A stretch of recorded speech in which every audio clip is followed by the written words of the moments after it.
Van a exponer primeramente los postulantes de provincia, 10 minutos cada uno. Después de la exposición número 6 vamos a hacer un pequeño descanso. Y la señora relatora, antes de la exposición, va a hacer una breve reseña de cada uno de ustedes. Puede pasar en primer lugar el señor Raúl Eduardo Mera Muñoz.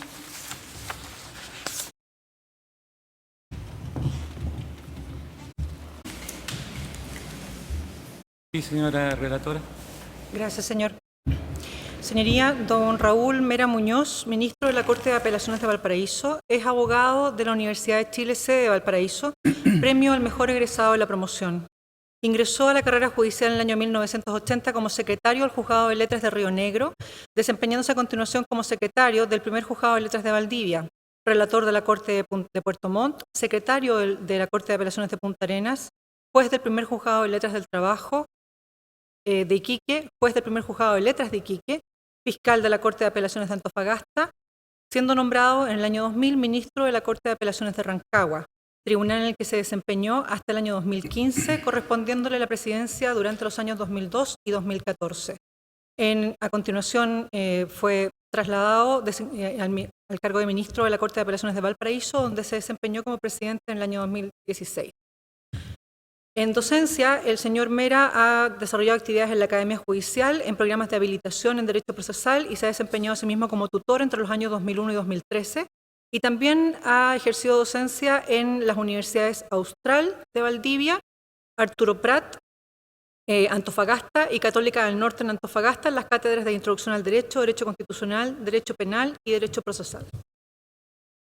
Tiene la palabra, señor Mera. Con su venia, señor presidente, excelentísimo tribunal. El país ha sido convocado a un plebiscito en el próximo mes de abril para decidir la posible sustitución de la Carta Fundamental.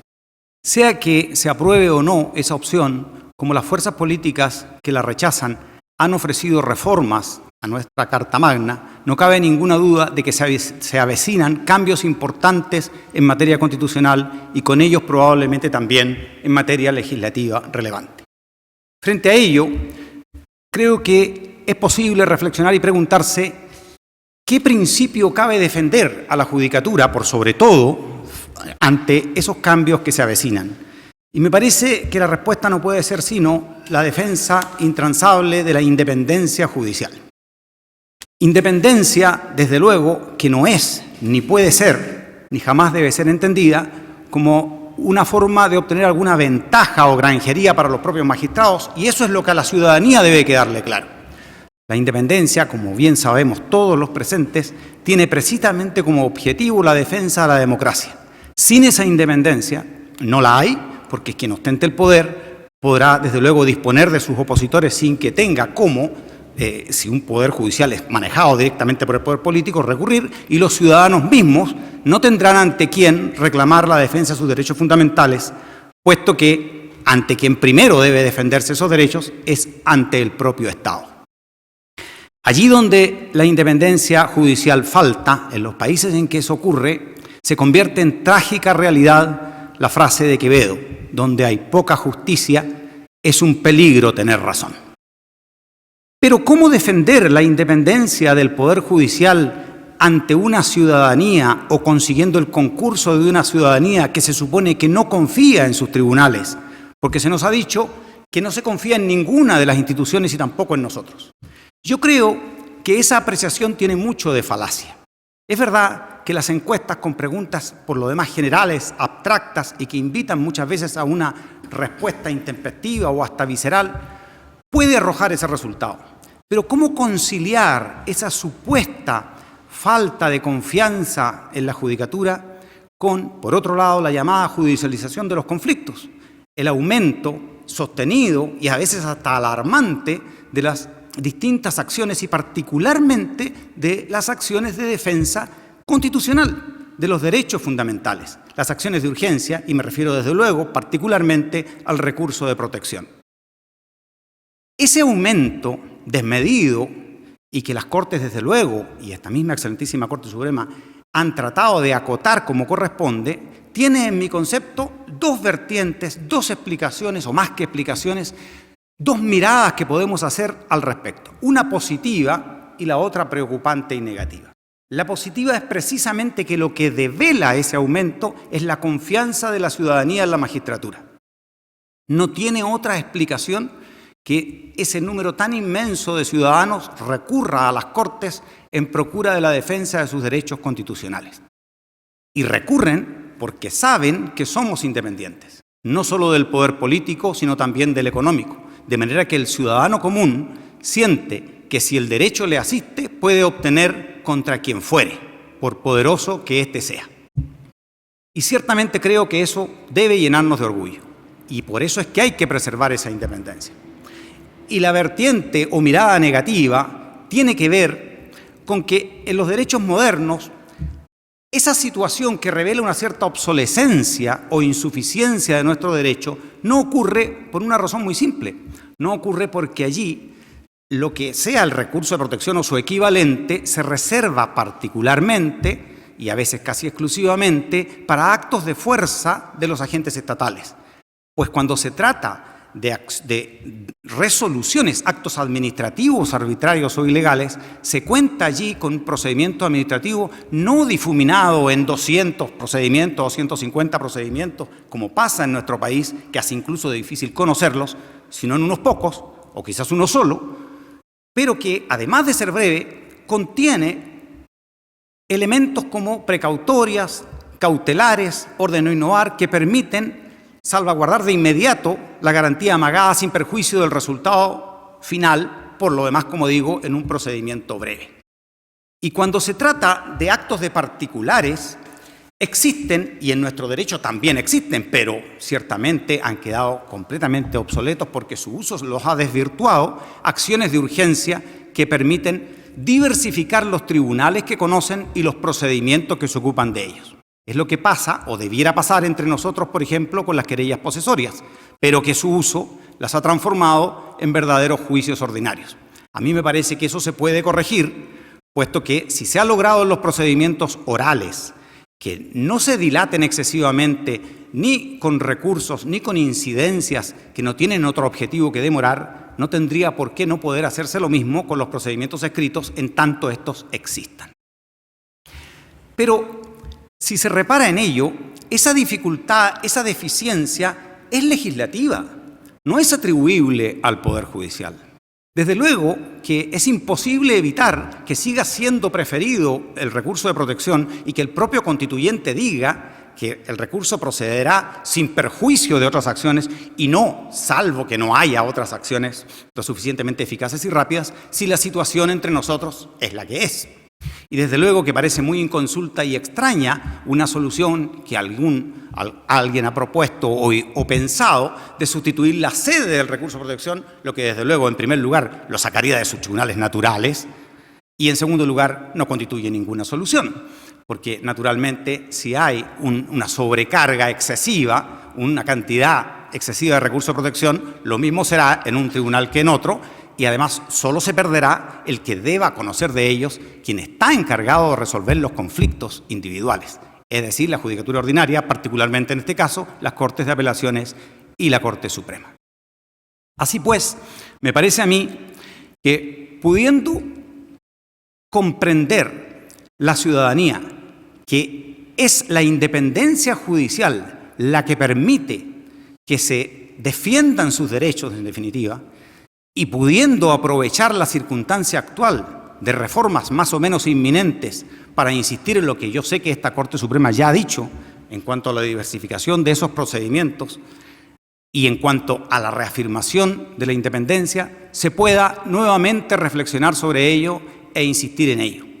Es eso lo que yo he querido traer en esta tarde para reflexión ante vuestras señorías excelentísimas, reiterando que me parece que debemos sentirnos orgullosos y en lo personal me siento orgulloso de pertenecer ya por 40 años a un Poder Judicial que ha sabido así defender su independencia y garantizar los derechos de los ciudadanos. Por lo demás, esa llamada judicialización no es otra cosa que lo que debe ser, porque los conflictos deben plantearse y resolverse ante y por la judicatura. Y esa confianza no solo se da en los recursos de protección, baste pensar en lo que está ocurriendo actualmente con los juzgados laborales y también el explosivo aumento de causas que ante ellos se conocen. Esa es la reflexión que he traído ante vuestros estrados y es cuanto tengo que decir a vuestra señoría excelentísima esta tarde. Muchas gracias. Gracias a usted, señor Mera. Permiso. Puede comparecer a hacer su exposición don Mario Gómez Montoya.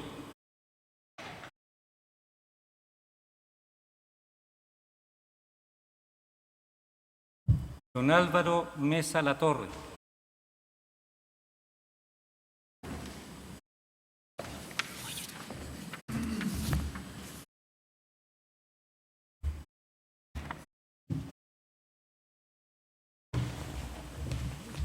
Tiene la palabra, señor Mesa. Muchas gracias, señor presidente. Perdón, Ah, le sí, van a, la le van a relación. hacer su reseña primero. Espero. Gracias, señoría. Señoría, don Álvaro Mesa Latorre, ministro de la Corte de Apelaciones de Temuco, abogado de la Universidad Católica de Valparaíso, magíster en Derecho, mención en Derecho Público de la Universidad Católica de Temuco. Tiene registrando asimismo diplomados en el área de la reforma procesal penal, en introducción al derecho y en recurso de protección. Ingresó a la carrera judicial en el año 1993 como juez del Juzgado de Letras de Curepto, desempeñándose a continuación como juez del Juzgado de Letras de Tierra del Fuego, secretario de la Corte de Apelaciones de Punta Arenas, juez del Tercer Juzgado de Letras de Punta Arenas, juez oral de la misma ciudad, hasta que en mayo del año 2008 fue nombrado ministro de la Corte de Apelaciones de Temuco, tribunal que presidió en el año 2010 y en el año 2018. También se ha desempeñado como presidente del Tribunal Electoral de Temuco. Como ministro de la Corte de Temuco, desde el año 2011 fue designado ministro en visita extraordinaria para investigar presuntas violaciones a los derechos humanos en la región, competencia que se extendió posteriormente a las jurisdicciones de Valdivia y Puerto Montt hasta la fecha. En la Academia Judicial se ha desarrollado actividades de docencia en programas de perfeccionamiento en gestión de tribunales, derecho procesal y derecho internacional de los derechos humanos, desempeñándose asimismo como presidente del Consejo de Coordinación Zonal en Temuco. También ha hecho clases en la Universidad de Magallanes en la carrera de Derecho. Ha hecho 3 publicaciones de libros y un artículo sobre el control de convencionalidad en el año 2018. Ahora tiene la palabra, señor Mesa. Muchas gracias, señor presidente. Excelentísimo tribunal, señor presidente, señoras ministras y señores ministros, con su venia, la relevancia del fallo unánime dictado el 16 de mayo de 2019 de este tribunal, que en lo resolutivo dispuso: se declara que las sentencias dictadas por los tribunales que detalla han perdido la totalidad de los efectos que les son propios. En relación al caso Norín Catrimán y otros versus Chile. Dejo lo específico con la señora relatora. Excelentísimo tribunal. Lo humano, nada más que lo humano, como un beso de mañana, seco, profundo, no se evapora. Por ello, la racionalidad y el derecho son instrumentos que nos permiten acercarnos a una sensata y armoniosa convivencia. En esa idea, la decisión, las sentencias, han perdido la totalidad de los efectos que les son propios, tienen una resonancia que atraviesa el amplio mundo del derecho y ante todo nos habla de síntesis y nos permite comprender y actualizar los conceptos que se comentan a continuación y confirmar todo el trabajo que viene realizando el derecho internacional de los derechos humanos. En cuanto a la evolución, el diputado de la Asamblea Constituyente Isaac Cremier en 1791, a propósito de derechos, expresó: sin duda, los que vengan después de nosotros lo harán mejor de lo que nosotros lo hacemos. La perfectibilidad del hombre está en nuestra naturaleza. Dentro de 50 años se harán adquisiciones a las que nosotros no hemos llegado, pero nosotros hemos tenido hallazgos que no se tuvieron hace 50 años. En esa línea, su señoría, Shakespeare nos recuerda en Hamlet, en boca de Ofelia: sabemos lo que somos ahora, pero no lo que podemos ser. Se cumplen 262 años desde que el jurista Emer de Battle publicara su obra cumbre, Derecho de Gentes, de 1758. donde realiza en esa época una síntesis de las reglas del derecho internacional público. Vattel tenía la idea de una república universal forjada por el deber de los estados de asistirse unos a otros, es decir, me uno a otras naciones para alcanzar la perfección y felicidad, fuente de justicia. Vattel en esa época hizo descansar la autoridad de los tratados en el principio de la buena fe. Artículo actual 31 de la Convención de Viena. La profesora Verónica Undurraga nos recuerda que el derecho funciona solo porque confía en la capacidad de las personas de autorregular su conducta de acuerdo a reglas y principios. En realidad, la consolidación del derecho internacional de los derechos se debe a la reacción de la conciencia jurídica universal ante los recurrentes abusos cometidos contra los seres humanos, frecuentemente convalidados por la ley positiva. Lo que sucedió a continuación fue que el derecho vino al encuentro del ser humano, destinatario último de sus normas. La Corte Internacional de Justicia en 1978 estimó que si las partes de un tratado usan términos genéricos para definir sus obligaciones, debe presumirse que ellas entendieron que el significado y contenido de tales términos debe seguir la evolución del derecho internacional. En cuanto a la responsabilidad, podemos observar la profundidad normativa del artículo 63.1 de la Convención Americana, en cuanto nos dice: cuando decida que hubo violación de un derecho o libertad protegidos en esta convención, la Corte dispondrá que se garantice al lesionado en el goce de su derecho o libertad conculcado. Dispondrá asimismo, si ello fuere procedente, que se reparen las consecuencias de la medida o situación que ha configurado esa vulneración. La Corte ha indicado que este artículo refleja una norma consuetudinaria que constituye uno de los principios fundamentales del derecho internacional contemporáneo sobre la responsabilidad de los Estados. De igual modo, procede destacar que así como el cumplimiento de las sentencias nacionales está ligado al derecho de acceso a la justicia, Convención Americana, artículos 8 y 25, así también, si el Estado responsable no cumple, estaría negando el derecho de acceso a la justicia internacional. En cuanto a la cosa juzgada, es conveniente recordar que el recaudo del agotamiento de los recursos internos, en breve, constituye una regla procesal de repartición del orden de intervención ratione temporis de los jueces nacionales e internacionales. Por consiguiente, la vigencia absoluta de la cosa juzgada, definida en términos del derecho nacional, impediría de plano el desempeño de la jurisdicción internacional de derechos humanos, complementaria de la justicia doméstica. En cuanto a la competencia, es regla del derecho internacional generalmente reconocido que es incumbencia del más alto cuerpo de justicia la decisión sobre su competencia. Los alemanes la llaman Kompetenz. Decidir, al igual que interpretar su estatuto y el reglamento que rige su organización y funciones, constituye una atribución esencial de la independencia que debe tener todo órgano convencional. En todo caso, la objeción a cualquier otra actuación del Estado realizada con el propósito de afectar la competencia de la Corte son inocuas, pues en cualquier circunstancia la Corte, como dicen los franceses, retiene la competence de la competence por ser maestra de la jurisdicción. En la misma línea, Hitters sostiene que las reglas regionales no necesitan ningún tipo de interpretación, refiriéndose al artículo 63.1. Por ello, la frase que se reparen las consecuencias está incluida la posibilidad de dejar sin efecto una decisión local.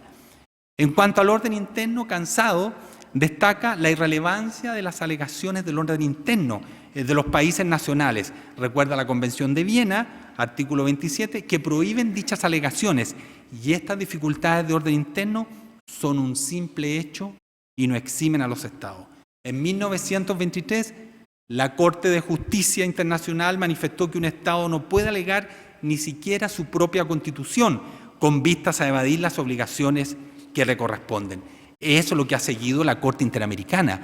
Del mismo modo, la práctica internacional revela que el derecho internacional le resulta indiferente el medio interno porque ha cumplido un compromiso internacional, pero no el resultado. En 1971, el relator especial Roberto Hago aseveró que las teorías que pretenden establecer una excepción al principio de responsabilidad del Estado para el supuesto de los órganos jurisdiccionales en virtud de la independencia de estos o de la autoridad de cosa juzgada en sus decisiones pertenecen al pasado distante. ¿Cuál es la situación del Estado de Chile al momento de resolver el estudio? Aparte de lo que ya se ha dicho, la Corte IDH en diferentes sentencias ha ordenado a los estados dejar sin efecto resoluciones. Tenemos los casos Palamar Iribarne versus Chile, Tristán Donoso versus Panamá, Kimmel versus Argentina. La jurista Cecilia Medina nos indica que no debemos olvidar que desde 1932 los tribunales chilenos han atribuido casi invariablemente la validez jurídica al derecho internacional en ausencia de remisión expresa de la ley. ¿Cuáles han sido los hitos jurisprudenciales de esta excelentísima Corte Suprema en el periodo 1990-2018? Varios, pudiendo mencionar causa Poblete Córdoba, causa Rudy Cárcamo, causa Lara versus Fisco. ¿Cuál ha sido el cumplimiento de la sentencia de la Corte IDH? El Estado de Chile ya ha cumplido sobre la materia sentencia de la Corte. Tenemos el caso Palamar Iribarne versus Chile, donde se dejó sin efecto las sentencias penales, Almonacid Arellano y otros versus Chile, donde se dejaron sin efecto resoluciones de sobreseimiento y la causa fue fallada por un ministro en visita extraordinaria. Del mismo modo, representa un nuevo estándar la causa administrativa contra el señor Daniel Urrutia, ex juez de juzgado de letras de Coquimbo, en que por recomendación de la Comisión Interamericana, órgano cuasi jurisdiccional, el Estado de Chile dejó sin efecto una medida de amonestación privada. Entonces, resumiendo todo lo anterior, la operación gramatical, las sentencias han perdido la totalidad de los efectos que les son propios, significa que el Estado de Chile ha adherido, ha aplicado, interpretado y ha hecho suyo de manera vigorosa y constante en su diaria labor el derecho internacional de los derechos humanos. En cuanto a la ética, nuestro Código Iberoamericano nos expresa en su artículo 35. El fin último de la actividad judicial es realizar la justicia por medio del derecho. Y en los principios de Bangalore, el comentario 206 señala que el juez no puede con propiedad ignorar el derecho internacional relativo a los derechos humanos. En consecuencia, en una orientación racional moral debemos cumplir nuestros compromisos. ¿Qué razón seria y suficiente existe para no hacerlo? No existe en el derecho el principio cumplo cuando me favorece. En el tiempo actual no hay otro relato alternativo que supere la evolución que ha tenido el derecho internacional de los derechos humanos. Conclusiones, podemos decir entonces, a diferencia de lo que se expresó al inicio, ya nada nos evapora, porque ahora estamos en un ámbito y anclaje seguro. Tenemos una práctica y aplicación del derecho internacional de los derechos humanos de manera robusta. No sé cuántos universos pesan 262 años, pero la decisión, las sentencias han perdido la totalidad de los efectos que les son propios, constituye una síntesis de la evolución de 262 años a partir de la obra del derecho vigente de Emer de Vattel de 1758. Para finalizar, ¿no es cierto?, podemos decir con John Rawls que la naturaleza humana es de tal conclusión que adquiere un deseo de actuar justamente cuando hemos vivido en un marco de instituciones justas y nos hemos beneficiado de ellas. Y es lo que ha hecho este fallo. Mi compromiso es seguir profundizando y aplicando los estándares normativos del derecho internacional de los derechos humanos y de esta manera cumplir con el mandato que nos impone el artículo 5 de nuestra Constitución. Por lo que solicito a este excelentísimo tribunal, en conformidad a mis méritos, me considere en un lugar en la quina que con posterioridad debe conformar. Muchas gracias. Muchas gracias a usted, señor Mesa.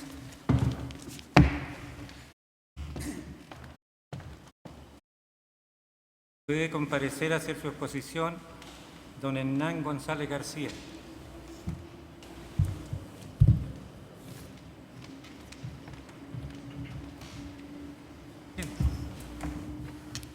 Señora relatora. Gracias, señor. Don Hernán Fernando González García, ministro de la Corte de Apelaciones de Talca, abogado de la Universidad de Concepción. Ingresó al Poder Judicial en 1975 como juez del Juzgado de Letras de Licantén. Posteriormente se desempeñó como secretario de la Corte de Apelaciones de Talca y relator del mismo tribunal.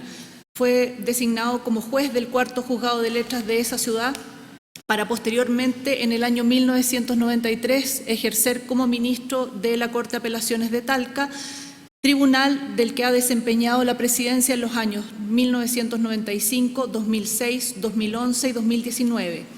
Ha sido ministro en visita extraordinaria de casos relacionados con la ex colonia Dignidad, concluidos la gran mayoría en diversas fechas, y otros casos también como instructor en causas por violación a los derechos humanos. Es miembro de la Comisión de Descentralización Administrativa y del Taller de Calificaciones del Poder Judicial. Ha sido presidente del Tribunal Electoral Regional del Maule. Asimismo, se ha desempeñado como docente en la Academia Judicial, ha impartido diversos cursos para miembros del Poder Judicial en distintos años. También es profesor en la Universidad Autónoma de Temuco, en la Universidad de Talca, donde da cátedra de Derecho Procesal, miembro de las comisiones en exámenes de grado, como asimismo profesor guía de memorias y profesor de magíster y doctorado de la misma casa de estudios. También impartió los cursos de organización, atribución y funcionamiento de los tribunales de justicia y ética y disciplina judicial, ambos en la carrera de asistente jurídico en la Universidad de Talca. Tiene la palabra, señor. Muchas gracias, buenas tardes. Con la venia de su señoría excelentísima, me referiré al significado, alcances y consecuencias del juramento que debemos prestar para desempeñar la función de juez en cualquiera de sus rangos. Elegí este tema porque me permite abordar varios de los aspectos indicados en la resolución de 6 de enero último que nos invitó a exponer en esta audiencia. Y con ello puedo dar respuesta a lo requerido por vuestra excelencia respecto de la preparación para el cargo y el compromiso con la institución.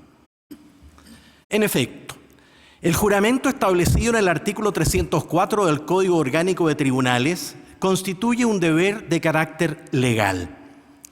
Sin embargo, presenta un componente religioso al referirse a Dios nuestro Señor y a los santos evangelios. La discrepancia que pudiera darse entre quienes profesan una u otra creencia religiosa y quienes carecen de ella, pero con igual grado de legitimidad se sustentan en principios filosóficos o en la libertad de pensamiento, se supera entendiendo que el juramento es el compromiso personalísimo y solemne que se hace de manera consciente y voluntaria para comportarse bien. De modo que es quien lo presta el que definirá íntimamente la fuente que lo inspira para dar cumplimiento fiel a este pacto jurídico institucional. Esta interpretación se aviene por lo demás con el derecho a la libertad de conciencia consagrado en el artículo 19, número 6 de la Constitución Política de la República. Una señal histórica nos muestra que el juramento aparece estatuido en la Ley de Organización y Atribuciones de los Tribunales con una fisonomía semejante a la actual. Y una información legislativa nos dice que en el Senado de Chile pende un proyecto de modificación que seculariza la norma del artículo 304. El juramento es un llamado a guardar la Constitución y las leyes. El texto emplea la expresión guardaréis, cuya etimología equivale a vigilar, custodiar, obedecer y cumplir. Está dirigido a quienes, nominados por el Estado, van a ejercer el poder deber de hacer justicia en los casos que la misma regulación jurídica pone bajo la esfera de sus competencias. Esta directriz está construida con las obligaciones de contribuir a perseverar el Estado de Derecho y a respetar los derechos fundamentales, y conlleva el imperativo de protegerlos y en el evento de ser conculcados, restablecerlos, porque allí están los ejes fundacionales de la jurisdicción. No es, por tanto, una abstracción número enunciado, sino un conjunto de deberes concretos que deben materializarse día a día bajo los parámetros de los artículos 7, 5, inciso segundo y 8 de la Carta Fundamental, que se refieren, como sabemos, a la armonía funcional de los entes del Estado, a la primacía de los derechos esenciales que emanan de la naturaleza humana y al cumplimiento estricto del principio de la probidad en todas las actuaciones.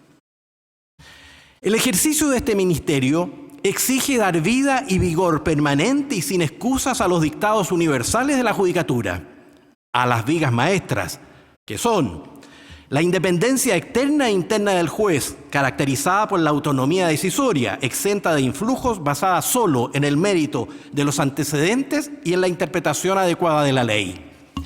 La imparcialidad representada por la balanza, que viene a decirnos que lo que se pesa debe traducirse en un resultado que es la consecuencia del análisis, la reflexión, la ponderación o valoración, cualesquiera sean los litigantes enfrascados en la disputa.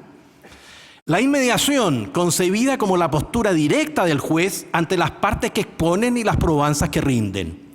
La celeridad, conceptualizada como el motor que empuja la lid para que lo que se resuelva no sea tardío o extemporáneo.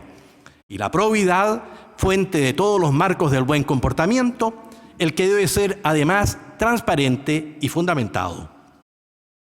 El juramento es entonces una invitación y en cierto modo es también una conminación. Recordemos las expresiones de la ley: os ayude, os demande.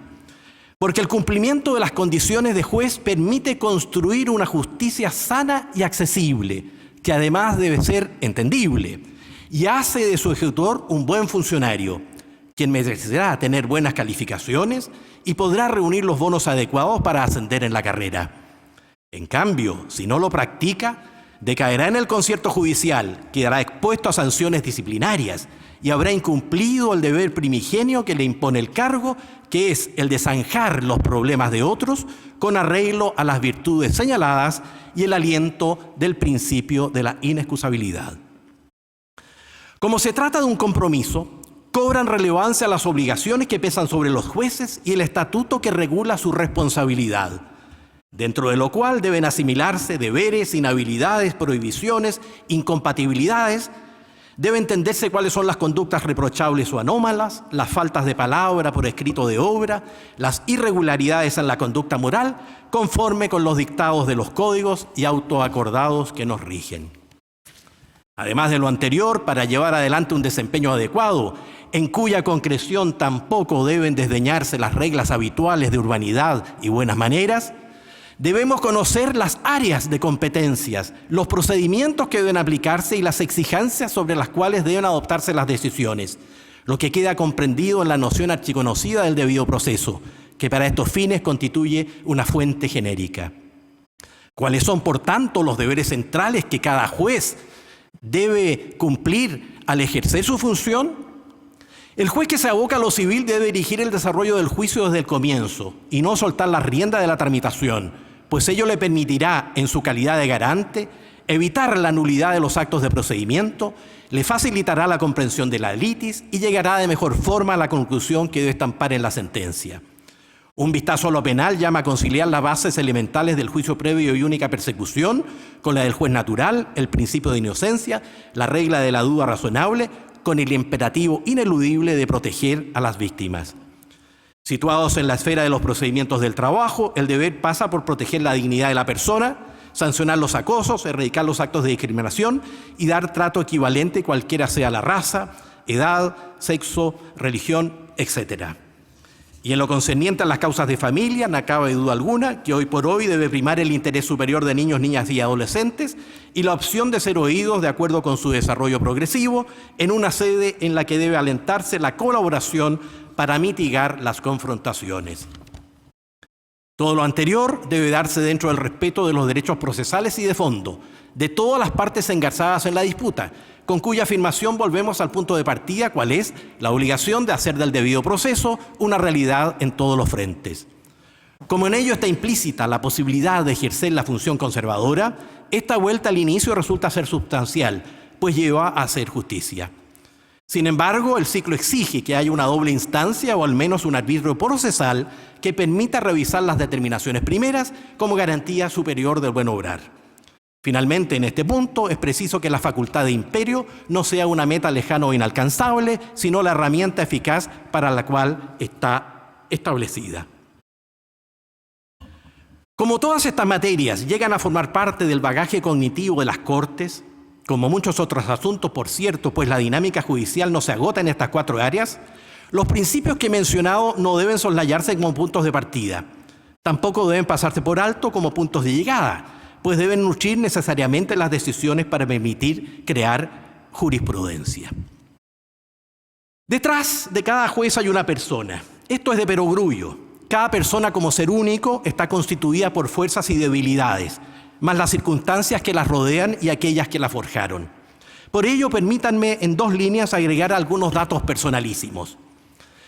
De mi niñez en familia y de mi época de colegio guardo muy buenos recuerdos. Aquí está mi base moral. En la universidad aprendí que hay que bregar por el desarrollo libre del espíritu, como dice el himno de esa alma mater. Al ejercer la abogacía, aunque por breve tiempo, comprendí qué es lo que se busca ante los tribunales de justicia. Cuando ingresé al Poder Judicial como juez de un entrañable territorio, encontré mi vocación e hice de la inmediatez, la independencia y la imparcialidad los pilares irrenunciables de esta función. Al servir diferentes cargos en la Corte de Apelaciones, recogí la experiencia de cada una de ellas y la lección del trabajo colegiado. En 4 presidencias fragué un estilo de atención interna y externa, diseñé modelos organizacionales y de funcionamiento comprometido con el destino de la judicatura regional, que hoy por hoy tiene un gran prestigio. Por otra parte, todos saben que como ministro en visita extraordinaria, apoyado en la fuerza de la ley y con perseverancia, traspasé prudentemente y de manera objetiva un muro que yacía infranqueable por más de 40 años y pude esclarecer lo que allí estaba oculto en uno de los juicios que los especialistas han catalogado entre los más importantes y difíciles de la historia del país. Y el gran honor me fue concedido por vuestra excelencia al llamarme a integrar esta corte en 10 periodos distintos el año recién pasado. Cualquiera sea el desenlace del proceso institucional que se está desarrollando en el país, ofrezco de mi parte todo lo que fuere conducente para fortalecer al Poder Judicial en el orden constitucional. Considero plausibles las ideas de restituir a esta Corte la competencia sobre los recursos de inaplicabilidad, darle iniciativa de ley en asuntos propios de su esfera orgánica y funcional, precisar que no caben acusaciones constitucionales en contra de sus miembros por las resoluciones que pronuncien, robustecer la facultad de imperio ante situaciones de excepción, y enmendar la norma que establece el sorteo para la formación de quinas y ternas cuando se producen empates, porque no se condice con el buen sistema de acuerdos y toma de decisiones de los tribunales superiores de justicia. Si soy elegido para ocupar el cargo al cual postulo, asumiré los desafíos de los nuevos tiempos para consolidar el buen pie en el que se encuentra el Poder Judicial, para un futuro aún mejor. Prestaré el juramento de rigor y me comprometeré a seguir siendo consecuente con lo que he aprendido, con lo que he realizado, con lo que he enseñado y con lo que he sugerido en las líneas precedentes. Y seguiré, por supuesto, ejerciendo con la fuerza del derecho y la actitud proba de cada día. Muchas gracias. Gracias a usted, señor González.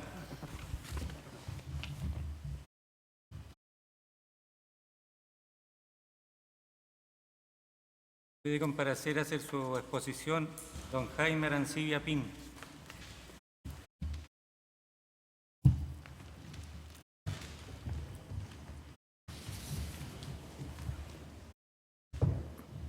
Señora relatora.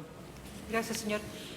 Don Jaime Arancibia Pinto es ministro de la Corte de Apelaciones de Valparaíso, abogado de la Universidad de Chile.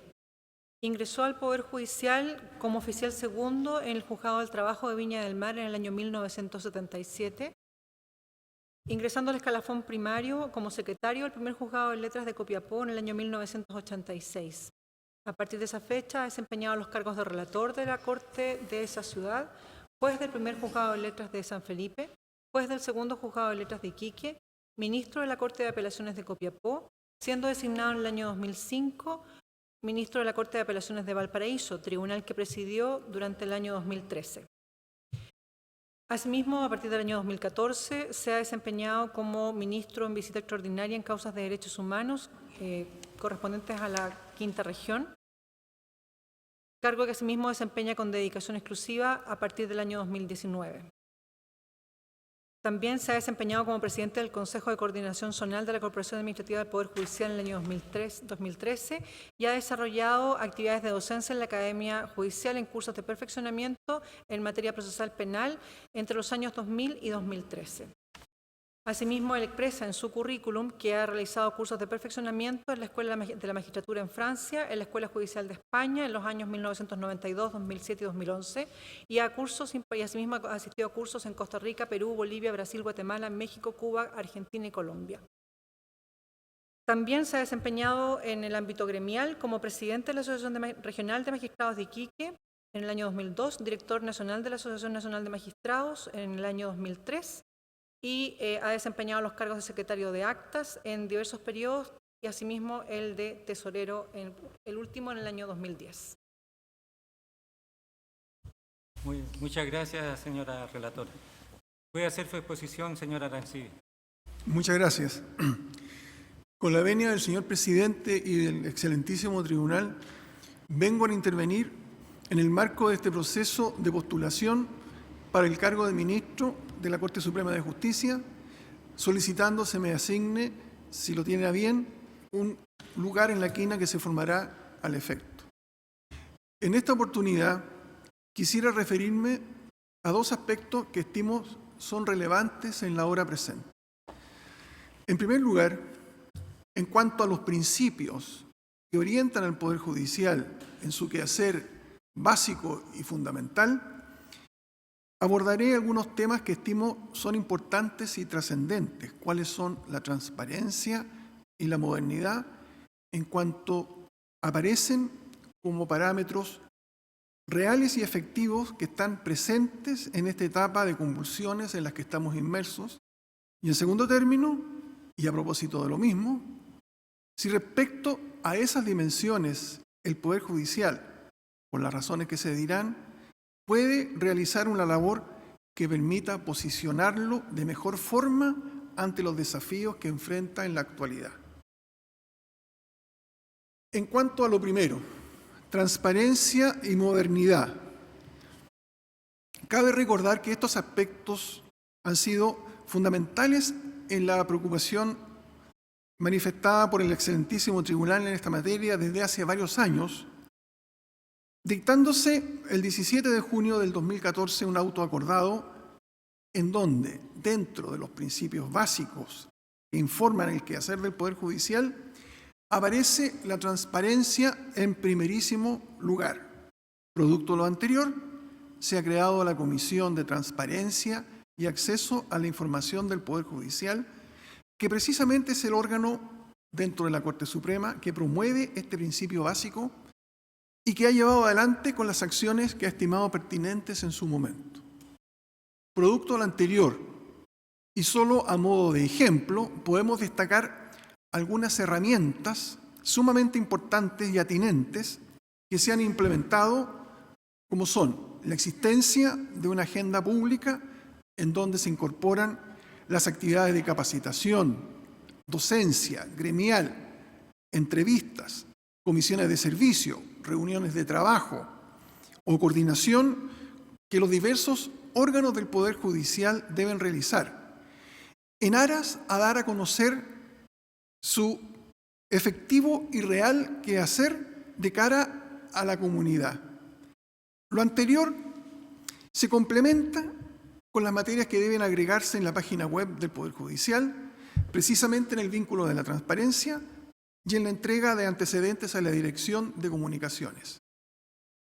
Otros aspectos relacionados con lo dicho y que son relevantes dicen relación con la publicación de las sentencias y la relación que tiene esta materia con la Ley 20.285 sobre acceso a la información pública, ley marco que regula toda esta materia y que le atiende incluso a otras instituciones del Estado. A lo que debe agregarse la publicidad que de los informes de las visitas practicadas por los ministros de las Cortes de Apelaciones y los informes que emiten los ministros de la Corte Suprema respecto de las visitas a las jurisdicciones que les corresponden de acuerdo a la distribución existente.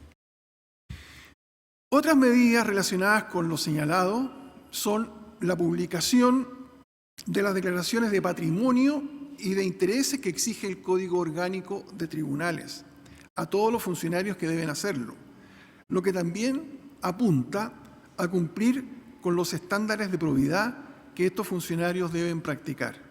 Ahora bien, respecto a la modernidad, dentro de los parámetros que existen para considerar que estamos en presencia de un Poder Judicial moderno y eficiente, cabe indicar, en primer lugar, los efectos y los resultados óptimos que se han obtenido a través de las reformas procesales en materia penal, familia y laboral, pues la resolución de las causas a través de audiencias públicas redunda no solo en la transparencia del sistema, sino que el proceso de resolución se torna más comprensible para el justiciable, se cumple con una mayor celeridad y se asume como algo más cercano a su entorno.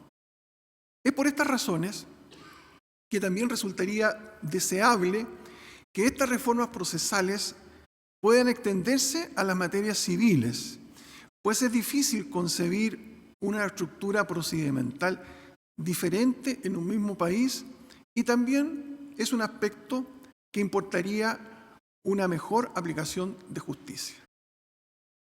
También la modernidad, como principio básico, se encuentra relacionado con una consideración general sobre los derechos humanos, y no solo a situaciones que han ocurrido en tiempos pretéritos y que se conocen a través de ministros en visita extraordinaria, sino que a situaciones actuales y contingentes en que existe una multiplicidad de actores de ser eventualmente afectados en sus derechos.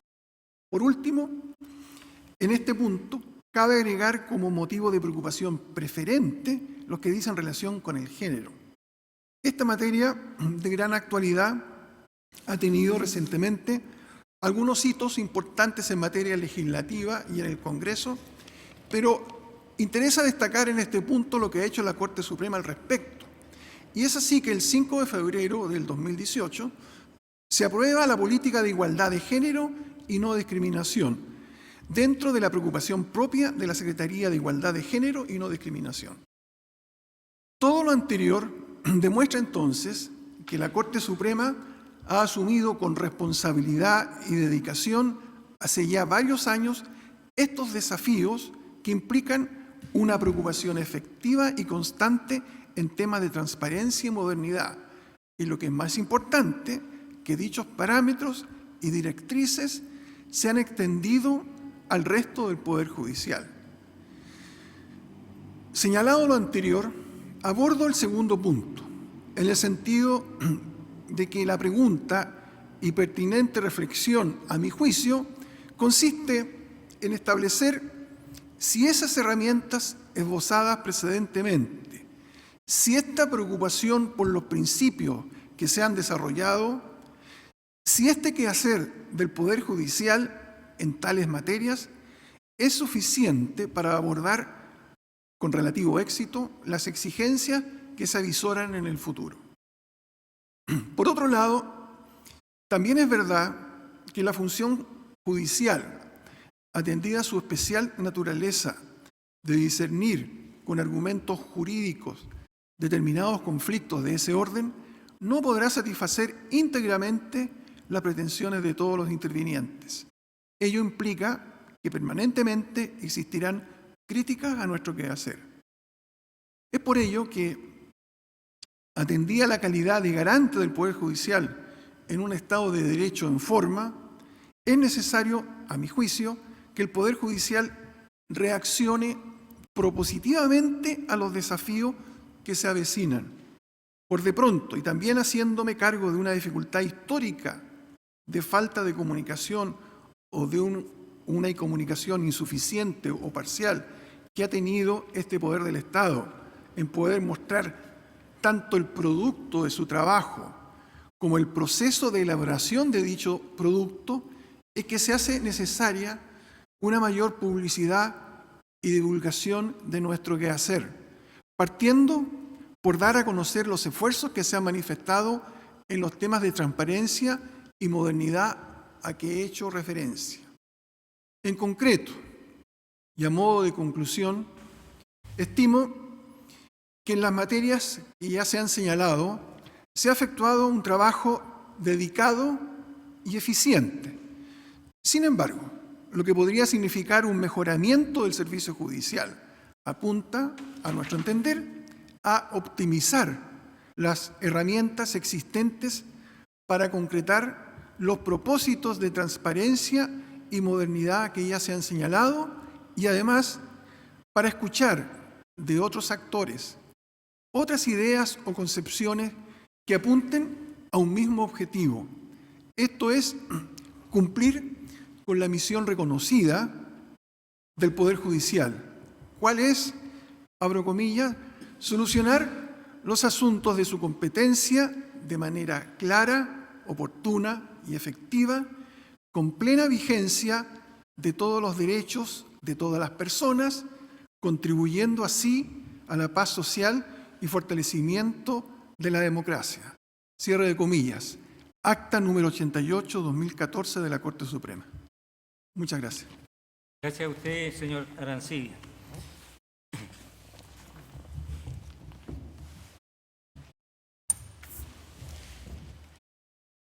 Ahora vamos a escuchar por videoconferencia a la señora Pizarro. Antes vamos a escuchar la reseña que va a hacer el relator.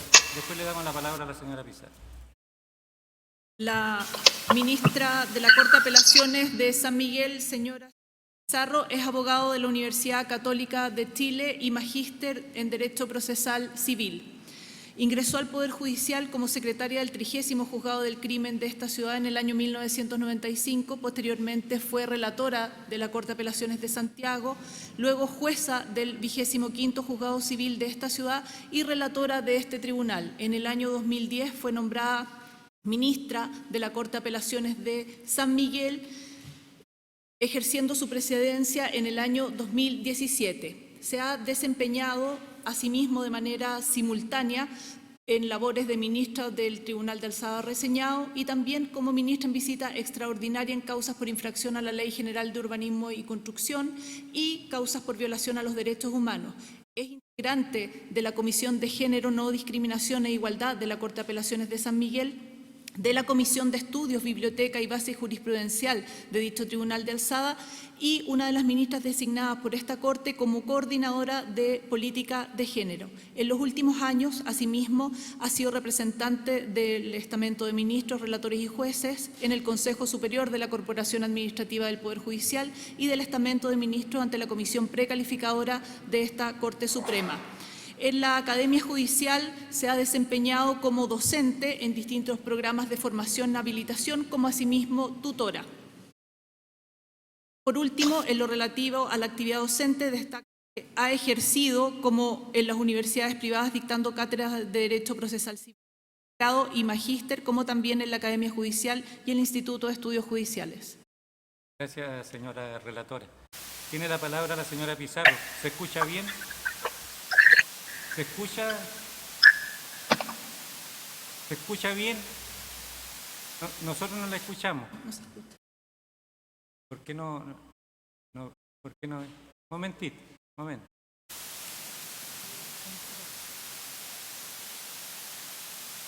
¿Me escuchan ahí? Ahí sí. No, no está abierto. A ver.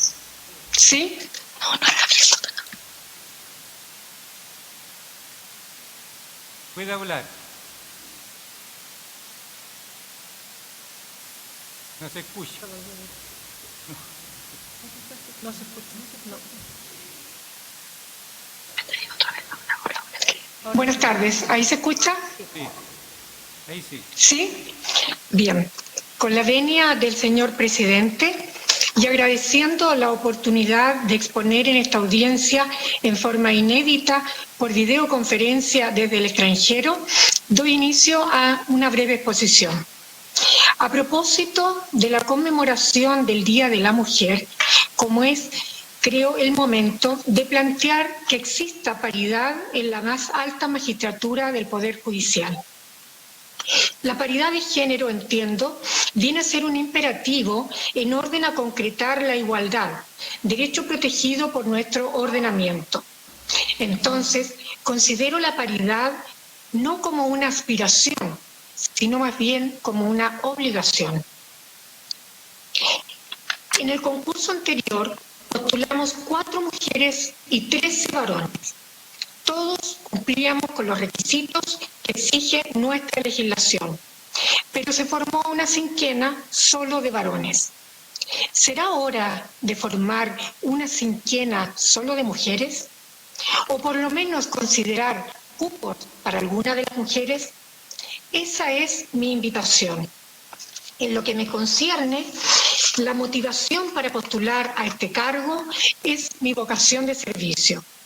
Creo firmemente que el Estado y el Poder Judicial como integrante de este está al servicio de la persona humana. Así, he pretendido demostrarlo al ejercer variados cargos en la carrera judicial y así lo seguiré haciendo. Por ejemplo, durante la presidencia del Tribunal de Alzada que integro y que me correspondió ejercer en el año 2017, impulsé proyectos que destacaron a esa Corte, como fueron, entre otros, la celebración de un protocolo con la Asociación de Notarios para la atención gratuita de los internos e internas en los centros penales que así lo requirieran, lo que se lleva a efecto hasta el día de hoy. La creación, por otra parte, de la base de jurisprudencia de la Corte de San Miguel, la que ha estado implementándose a través de los años gracias al apoyo del Centro Documental de la Corte Suprema. La actualización de la biblioteca bajo la supervisión de la Dirección de Biblioteca de la excelentísima Corte Suprema. El fortalecimiento del vínculo con la comunidad a través de campañas solidarias de donación de libros a municipios y artículos deportivos y musicales a colegios que lo que requerían en la comunidad de Talagante. Durante la carrera judicial y como se ha reseñado, me ha correspondido ejercer distintos cargos, desde los más básicos a los superiores, como oficial de secretaría en juzgados civiles, secretaria en Tribunal del Crimen, relatora de la Corte de Apelaciones de Santiago durante casi 10 años, jueza del 25º Juzgado Civil de Santiago, relatora de la Corte Suprema en todas sus salas, primera, segunda, tercera y cuarta, en trabajo de tabla y de cuenta, y este año cumplo 10 años como ministra de la Corte de Apelaciones de San Miguel y 15 años en la categoría. Como se reseñó, me he desempeñado en la calidad de ministro en funcionamiento ordinario y extraordinario, en forma conjunta, sin dedicación exclusiva, conociendo además de las causas por violaciones de derechos humanos en un número no menor de casi 100 causas. La visión que tengo sobre el rol de la Corte Suprema en una democracia moderna es la de indudablemente defensora de los derechos de las personas, comprometida con la sociedad, cercana a los justiciables, no solo a través de los fundamentos de sus decisiones vertidas en lenguaje claro y sencillo, sino además educándolos en lo que es su quehacer.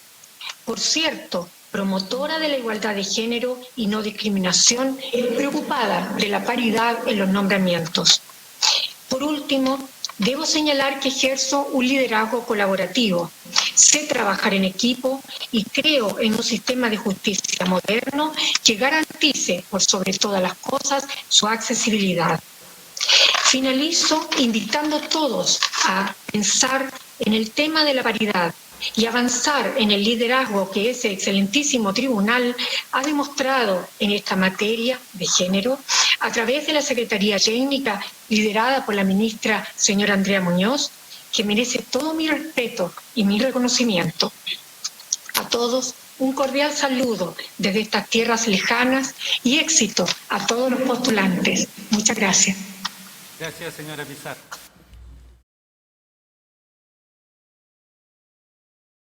Como hemos avanzado rápido, vamos a escuchar 2 exposiciones más y vamos a hacer un descanso. Puede comparecer ahora a hacer su exposición la señora María Carolina Catepillán.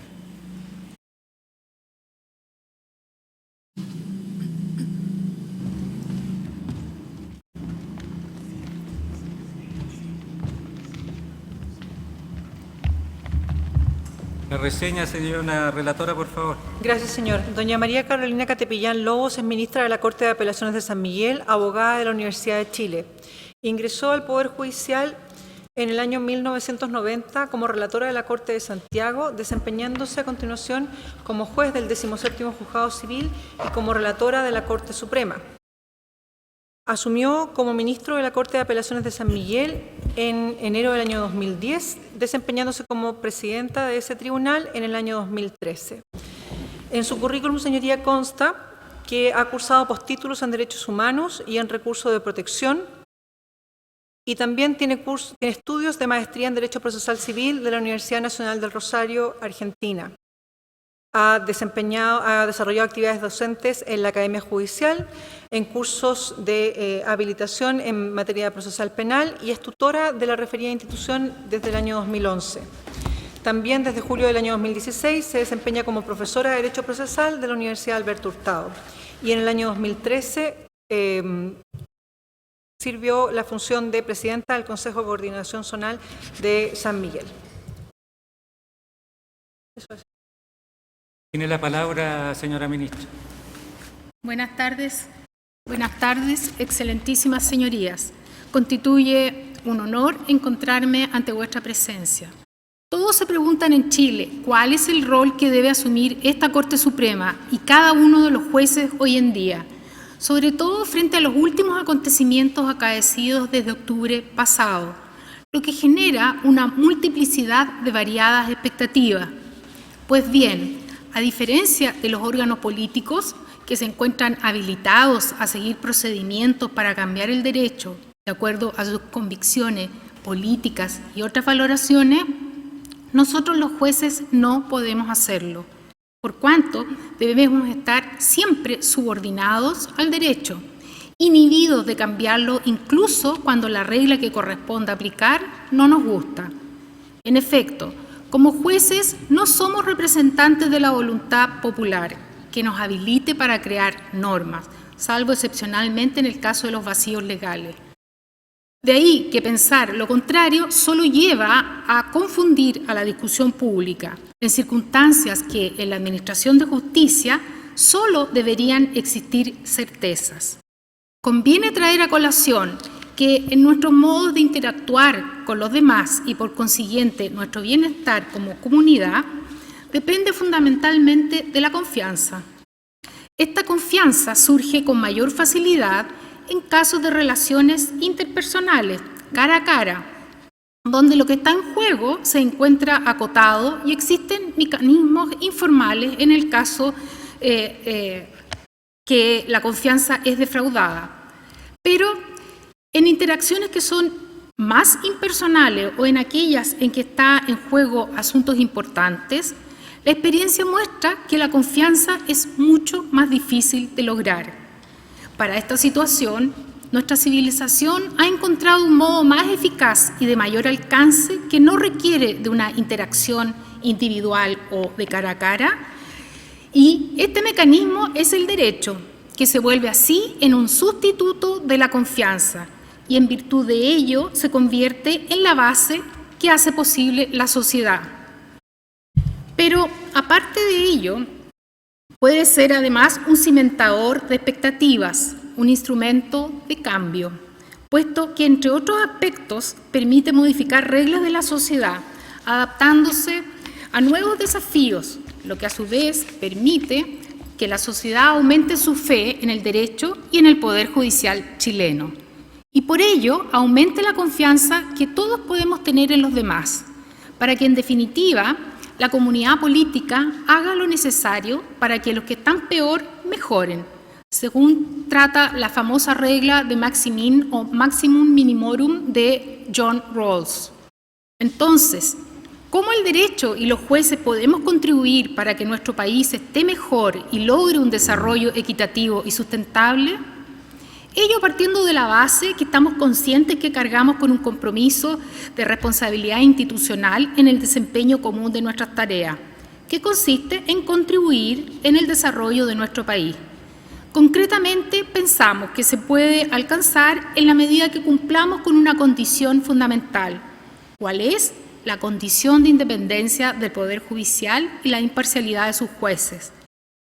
Esto que parece tan evidente, sin que se esté proponiendo nada nuevo, y como lo he dicho con anterioridad, no se satisface con la mera separación de los poderes del Estado, es necesario alcanzar otra independencia. Por cuanto para ser un juez independiente e imparcial necesariamente exige alcanzar una independencia que dice relación con nuestras propias convicciones ideológicas y políticas. Esto es, se trata de un juez que al aplicar la norma jurídica debe ser independiente de sí mismo. Es así por cuanto en el desempeño de nuestra labor jurisdiccional no hemos sido nombrados para decidir de acuerdo con nuestra propia visión moral, política o religiosa. El presidente de la Corte Suprema en Argentina, el ministro señor Carlos Rosenkrantz, ha dicho, recordando a Montesquieu, que ello no significa que el modelo de un juez independiente sea el de la boca muda de la ley. Sostiene que se trata más bien de una persona que hace un esfuerzo constante, honesto e inteligente por autorrestringirse, por poner sus visiones partidistas a un lado, por entender que no todo lo que nos gustaría que suceda es lo que es jurídicamente exigible. Finalmente, se trata en definitiva de que una persona que haga un esfuerzo por prescindir de factores tanto internos como externos ajenos al contenido de la regla que se debe aplicar.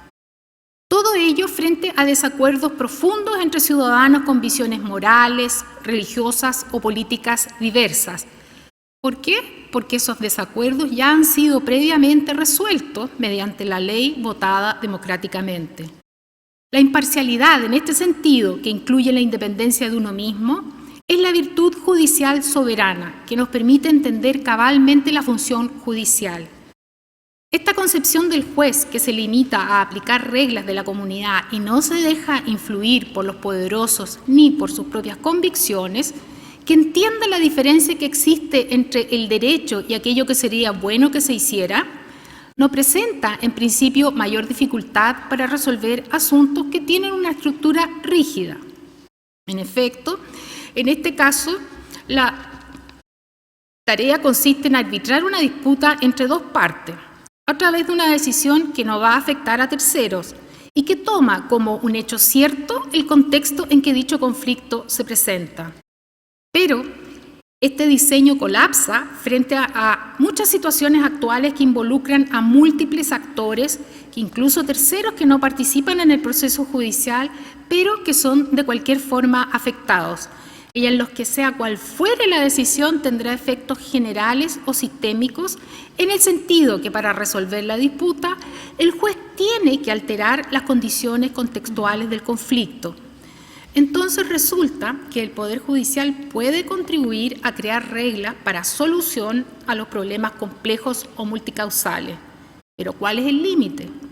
Si se sigue la posición del juez que es independiente de sus propias convicciones ideológicas y políticas e inteligente en autorrestringirse, el Poder Judicial debe limitarse en estos casos a crear las condiciones apropiadas y necesarias para que los órganos con representación de voluntad popular adopten por sí mismos las soluciones a los problemas en cuestión, puesto que lo que caracteriza a una sociedad democrática y constitucional es que su convivencia precisamente esté regulada por reglas jurídicas, que son las que la sociedad se da a sí misma.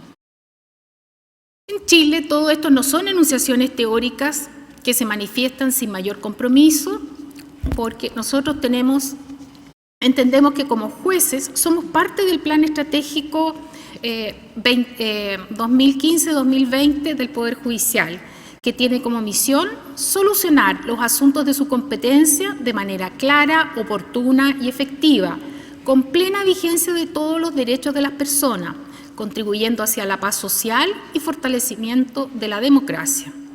A su vez, el plan estratégico de los años 2021-2025 del Poder Judicial en el que se está trabajando establece que su misión consiste en resolver los asuntos de su competencia con apego al ordenamiento jurídico y respeto de todos los derechos de las personas, facilitándoles el acceso a la justicia, garantizando y fortaleciendo el Estado de Derecho y la democracia para contribuir a la paz social. Además, se aprobó en octubre pasado por esta Corte Suprema que los valores organizacionales serán excelencia, imparcialidad, independencia, probidad, respeto y buen trato, responsabilidad, transparencia, vocación de servicio. Así vemos entonces cómo la independencia ha sido expresamente incluida, la que además forma parte de mi proceder. Pues bien, de los antecedentes que he adjuntado a la correspondiente carpeta administrativa, entiendo que reúno los requisitos para postular a este cargo. Entonces, solo cabe manifestar que estoy disponible. Muchas gracias. Gracias a usted, señora Catepillán.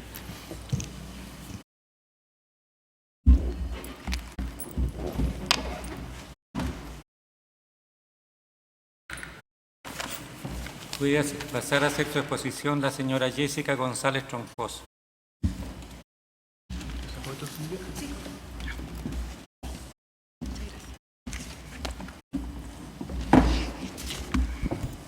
Señora relatora. Gracias, señor. Doña Jessica González Troncoso es ministra de la Corte de Apelaciones de Santiago, abogada de la Universidad de Concepción. Ingresó al Poder Judicial en el año 1990 como oficial segundo del 28º Juzgado Civil de esta ciudad, para luego desempeñarse como relatora de la Corte de Apelaciones de Santiago, posteriormente juez titular del 12º Juzgado Civil de Santiago, relatora titular de esta Corte y desde el año 2008 se desempeña como ministro de la Corte de Apelaciones de Santiago. Asimismo, la ministra se desempeña en el segundo Tribunal Electoral de esta región desde el año 2016, siendo actualmente su presidenta. En lo académico ha sido tutora de programas de habilitación entre los años 2014 y 2016, además juez tutor de diversos cursos de formación de ministros del programa de habilitación para cargos de ministro y fiscal, docente en la Corte Mayor de la Escuela de Derecho de la Universidad Mayor, ministra del Segundo Tribunal Electoral.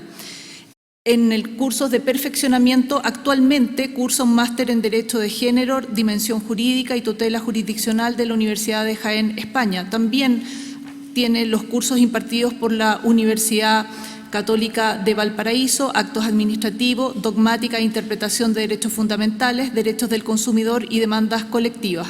Asimismo, curso de contencioso administrativo especial de conocimientos de Cortes de Apelaciones de la Universidad de los Andes, el curso de especialización para expertos latinoamericanos en relaciones laborales de la Universidad Castilla de la Mancha, diplomado sobre programa de actualización para expertos en Derecho de la Universidad Católica, Congreso Internacional sobre Daño, Causalidad e Imputación de Responsabilidad Civil de la Universidad de Chile. Asimismo, cuenta con el curso de recurso de protección dogmática y jurisprudencia, delitos informáticos, ambos impartidos por el Instituto de Estudios Judiciales, y también con cursos de especialización en Derecho Mercantil de la Escuela Judicial del Consejo General del Poder Judicial de España, el taller de sensibilización en materia de género de la Oficina de la Mujer de la Corte Suprema Argentina, el taller de diseño participativo en la política de igualdad de género y no discriminación del Poder Judicial. Gracias, señora relatora. Tiene la palabra la señora González. Buenas tardes, muchas gracias, señor presidente, con su venia y de este excelentísimo tribunal.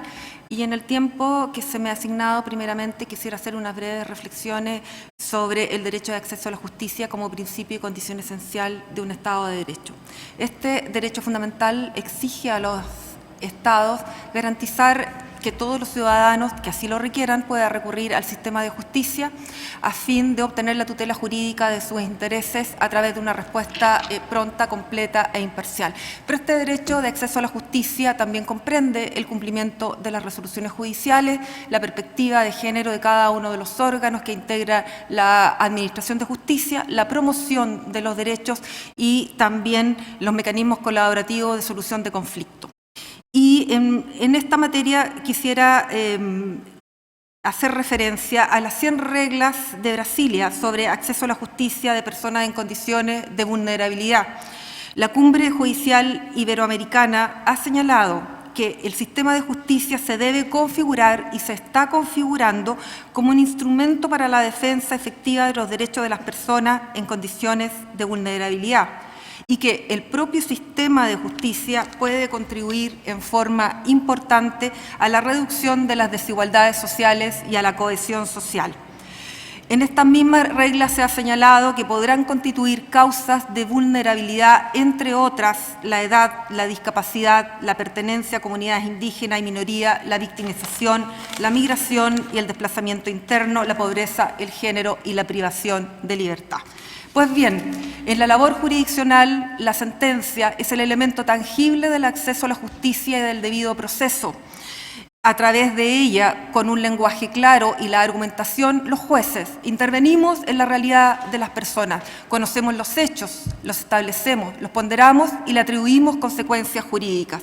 En esta importante actividad de administrar justicia, la calidad de las decisiones y el plazo en que ellas se emiten han de ser y han de configurar nuestro máximo esfuerzo día a día. La justicia es un servicio público y su buen funcionamiento contribuye al sistema democrático, al Estado de Derecho, da confianza a lo justiciable y legitima este poder del Estado.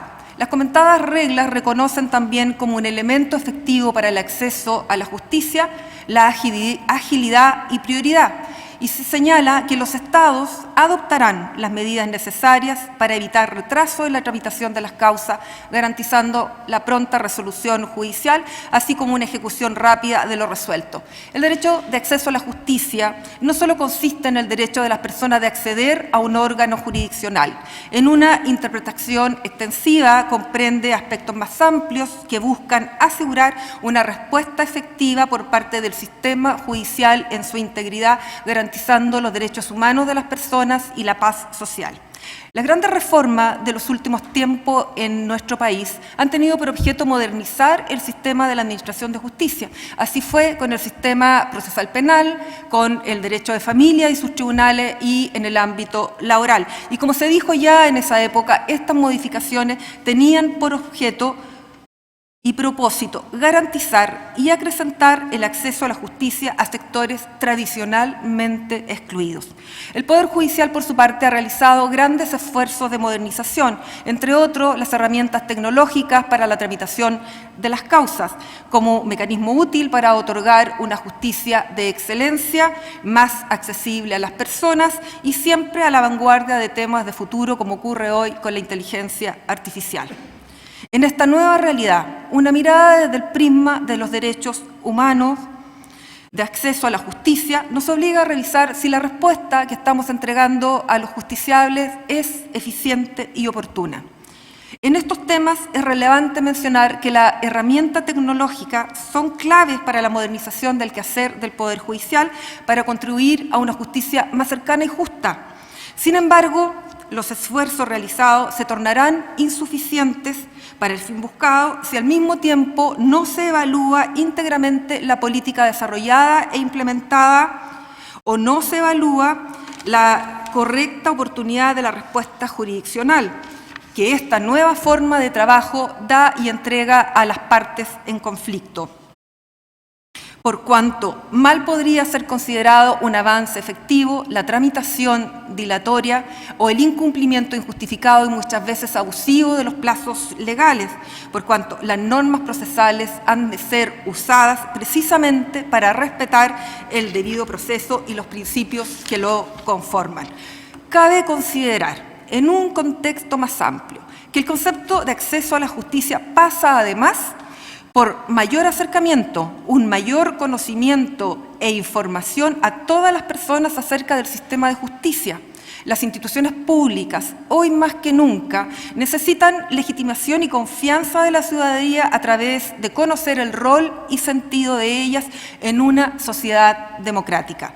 En este nuevo tiempo, una política de justicia abierta, fundada en transparencia, participación y colaboración, resultan ser un camino insoslayable para el fortalecimiento de la democracia, el Estado de Derecho y la plena vigencia de los derechos humanos.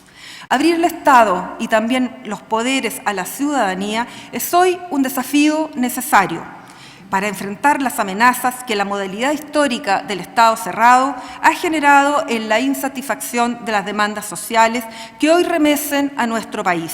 Y justamente una de las más sensibles se encuentra precisamente la demanda de mayor y real acceso a la justicia. Lo anterior nos obliga a cada uno de los integrantes del Poder Judicial, conforme a las líneas de acción previamente definidas en el plan estratégico vigente y las demás políticas implementadas por el Poder Judicial, a coordinar nuestro trabajo, con el objeto de hacer realidad estos derechos y al mismo tiempo para generar estadísticas depuradas en las distintas tipologías de los tribunales, con el objeto de detectar a tiempo cuáles son las barreras internas y externas y los nudos que limitan o entraban el derecho de acceso a la justicia en nuestro país. Datos que, por cierto, serán igualmente relevantes para aportar información fidedigna a los futuros cambios normativos, porque como conocedores de nuestra realidad, de nuestras carencias y de nuestras fortalezas, el Poder Judicial ha de tener certeza de dónde se necesita contar con un mayor número de jueces o de tribunales en razón de la competencia y el territorio que así lo ameriten. Y en segundo término, finalmente quisiera hacer unas breves reflexiones también vinculado con el derecho de acceso a la justicia sobre el proyecto de Código Procesal Civil, porque ya se dijo en el mensaje de ese texto que es la gran reforma pendiente de la justicia chilena necesaria para el Estado de Derecho y el desarrollo económico y social de nuestro país. La realidad de la justicia civil ha variado en los últimos años y ello no significa que no se aumenten el número de ingresos de estas causas. Y quiero traer a la memoria que la competencia de los tribunales civiles se ha ido disminuyendo progresivamente por dos razones. En primer lugar, porque así lo ha querido el legislador a raíz de las modificaciones legales, como por ejemplo en el cambio en el derecho de familia que sustrajo esos asuntos del conocimiento del juez, o en materia de ley del consumidor que las pasó a la competencia de los juzgados de policía local, o tratándose de las posesiones efectivas. Y la segunda razón es porque así lo han querido las partes, porque voluntariamente sustraen los asuntos de orden civil y comercial de la competencia del juez civil y los radican en la competencia de los jueces árbitros. En mi opinión, los procedimientos que debe contemplar y recoger el nuevo Código Procesal Civil deben ser funcionales a la naturaleza de los asuntos que, conforme a ellos, el juez debe resolver. En este sentido, observo, y mi experiencia así lo indica, que algunos litigios que están en el ámbito civil son de poca significación fáctica y jurídica, y no por ellos menos numerosos. En otros, en cambio, son de gran complejidad, no solo probatoria, sino que también para la resolución del conflicto, el litigio. Y señalo lo anterior para destacar que el proyecto del año 2012, en mi concepto, no recogía adecuadamente los asuntos que corresponden a controversias cotidianas de menor complejidad jurídica, excluidas, por ciento, del procedimiento monitorio, regulándose en ese proyecto procedimientos rígidos y poco eficientes para esta realidad, lo cual, al parecer, será modificado. Si bien esta tramitación de este proyecto se encuentra paralizada desde el año 2014, se comenta en el foro que la nueva orientación del proyecto avanza en un diseño de tribunales con un pool de jueces similares a los de los tribunales de garantía. Se avanza también en la mediación previa y, como gran novedad del proyecto, se estaría trabajando en enfatizar en el acceso a la justicia, en especial a las personas de menores recursos, con un sistema que atienda de forma eficiente la problemática de las denominadas pequeñas causas y la introducción de mecanismos alternativos de solución de conflictos.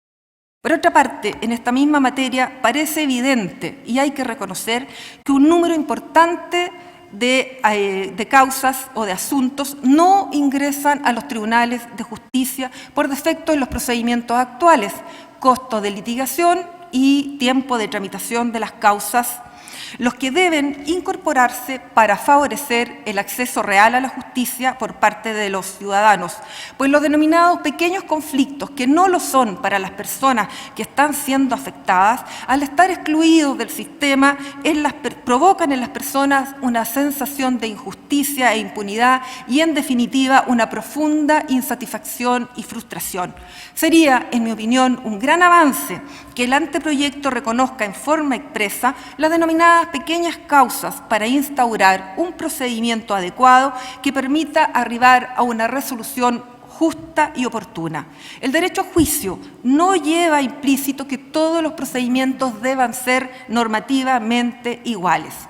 En esta materia quiero señalar que el sistema de pequeñas causas o causas de menor complejidad puede contribuir a mejorar el acceso real a la justicia de todas las personas, argumento central que justifica la modificación propuesta como una política pública.